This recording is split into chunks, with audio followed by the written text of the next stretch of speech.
is probably best described as being on two levels. There's a historical and there's a legendary version of the story. Historically, we know for a fact that there was a teacher called Liang Zhan who lived in the middle 1800s and taught in Fuzan in China. From Liang Zhan onwards, we know the history of Wing Chun very accurately because he had students and sons who are recorded in history, so that we can trace from him through to Chan Hua-sun, his most prominent student, and of course Yip Man, the character who is the main focus of the film. Grandmaster Yip Man lived from 1893 through to 1972, a very long lifetime. But the film, of course, only portrays a very small part of that life, from around 1935 through to the 1940s. We see him portrayed as a very successful and quite well-to-do landowner, and then we see his very rapid decline due to the invasion of the Japanese, which causes him to live a life of poverty and be forced to use his martial arts in ways that he never imagined he would. In many ways, the period that's not shown in the film, that is the time after he left China, is perhaps the most interesting, and certainly for people like myself who practice Wing Chun, the most important. Had he not left China, had he not been forced to leave China because of war and other issues that were facing him at that time, he may not have ever ended up teaching Wing Chun to the general public, and therefore the world would not know the system or the man. If you delve further forward and look at what happened after he left the mainland, it's a very, very interesting tapestry of stories about his various students and the way in which he got involved in teaching the art and the way that Wing Chun has now become such a prominent martial art. Wing Chun as a martial art is very different from other martial art forms. Wing Chun can be best described as human in nature. The way that Wing Chun works is basically it takes science and uses it against our opponent. It takes his energy and it turns it back on him. It uses structures and angles that will give us the best protection with the least amount of effort. It's a close quarters combat system. It likes to use the hands more than the feet, although it doesn't mean that it doesn't use the feet, but it uses them in more subtle ways than other martial arts. Overall, Wing Chun can be summarized with one very simple expression: Loi Lao Hoi Song, Lat Sao Jik Tung.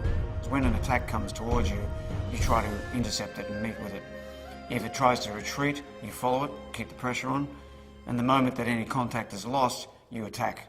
Everything we do is based on economy. From wherever the hands are, they move. From wherever I'm standing, I respond. And every movement I make is at my opponent. What we learn to do in Wing Chun is to counter fire. The moment his technique is launched at us, something is being launched back at him. And that makes it very, very hard to fight a Wing Chun fighter. The most famous piece of training equipment is the Muk Yan Zhong, the wooden dummy. As simple as it appears, it's very, very intricate, and it offers us a wide range of possibilities as a result. In terms of what the dummy is really all about, it's to recover. It's teaching you to recover from the simple mistakes that occur, because being human beings, we can't always get it right. I like to believe that the version of the dummy form that I've been taught by my instructor is a very, very practical one, because my teacher was known for his real-life practice in the streets of Hong Kong, learning how to make Wing Chun work where it really counted. The Wing Chun system is based on reality of combat.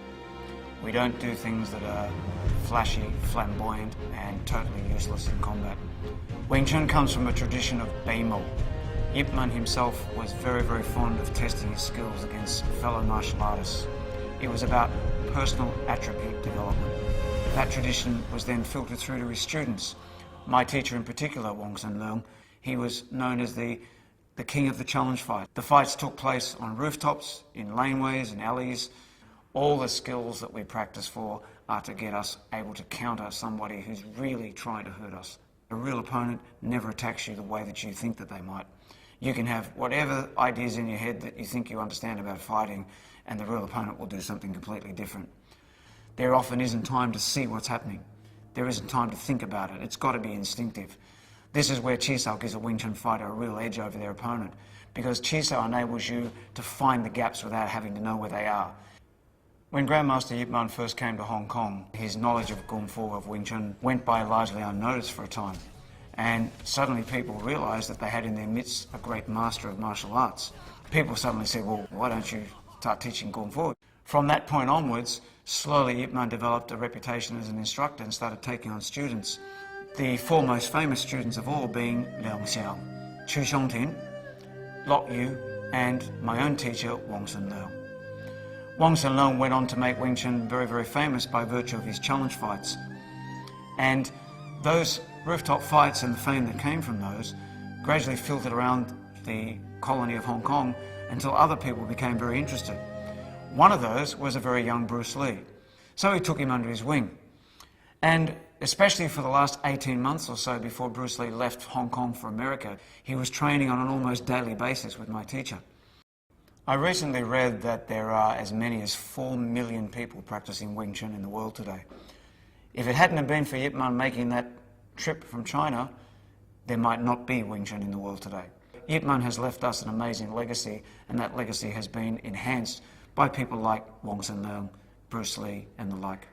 In the film Yip Man, it really captures Wing Chun in the way that is most real from all the examples that I've seen in the past. The portrayal of Grandmaster Yip Man is outstanding in every respect. It's a film that, as a Wing Chun practitioner, I'm very, very proud to look at as a part of our history and our heritage.